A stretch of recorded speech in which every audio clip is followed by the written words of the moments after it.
Hello friends, मैं doctor Ruchita. आज आपका मेरे पैनिशा होलिस्टिक होम्योपैथी चैनल पे बहुत बहुत स्वागत है। मैं आशा करती हूँ कि आज के वीडियो आपके लिए बहुत लाभदायक रहे।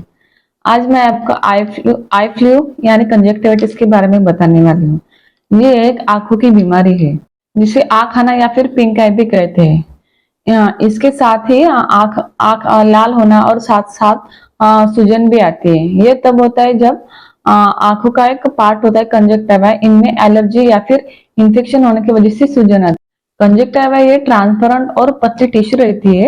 ये आंख का जो सफेद पार्ट है उसको स्क्लेरा कहते हैं, उसको बाहर से और पलकों को अंदर से कवर करके रहती है।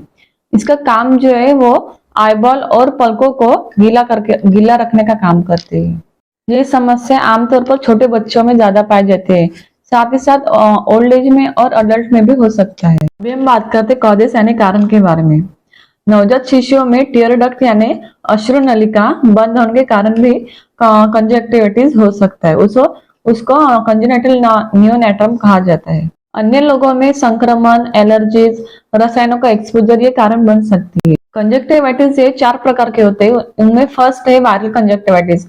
इस कंडीशन में मोस्ट ऑफ द एडिनोवायरस के कारण हो सकता है। साथ ही साथ herpes simplex virus, varicella virus, corona virus भी कारण बन सकती है।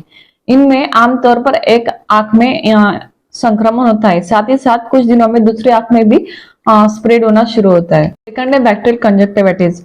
इनमें कुछ बैक्टीरिया की वजह से भी संक्रमण होने के चांसेस होते हैं। साथ ही साथ इनमें दोनों आंखों में संक्रमण हो सकता है।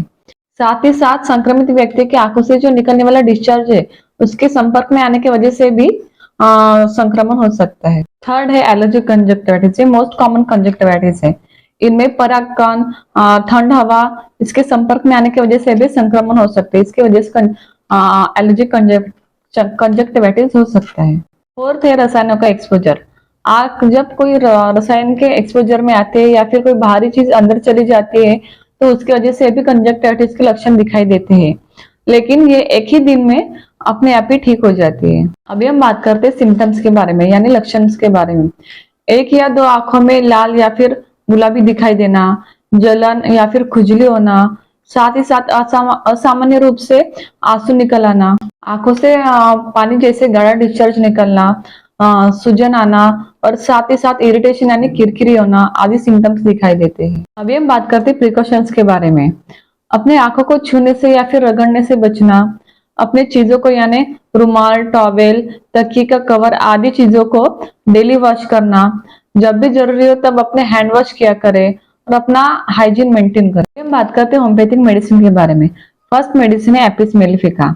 इस पेशेंट का जो पलक है वो लाल और सूजन रहती है, साथ ही साथ जले जैसे और चुभे जैसे लगता है।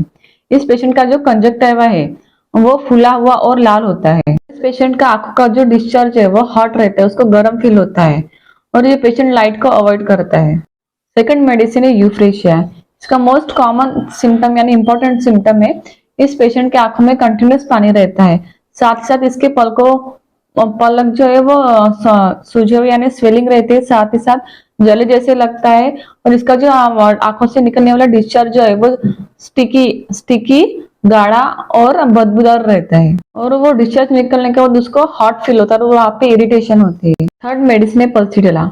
इसका जो डिस्चार्ज है वो गाढ़ा और पीला रहता है, साथ में खुजली और दर्द भी होता है और जले जैसे भी लगता है। इस पेशेंट को आंखों पर ठंडा पानी लेने से कंप्लेंट्स कम होते हैं। इसका जो डिस्चार्ज है वो स्टिकी होने की वजह से आंखों को चिपक के रहता है और ये मेडिसिन हम ऑप्टल में नियोनेट्रम यानी नवजात शिशु को हम ये मेडिसिन दे सकते हैं। फोर्थ और लास्ट मेडिसिन है एक्यूनेट।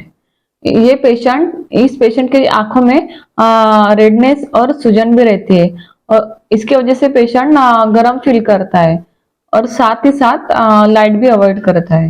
अभी जो मैंने आपको मेडिसिन एक्सप्लेन किए हैं उनको सिम्टम्स के हिसाब से जो भी मेडिसिन आएंगी उनको दिन में दो बार 30 पोटेंसी में लेना है।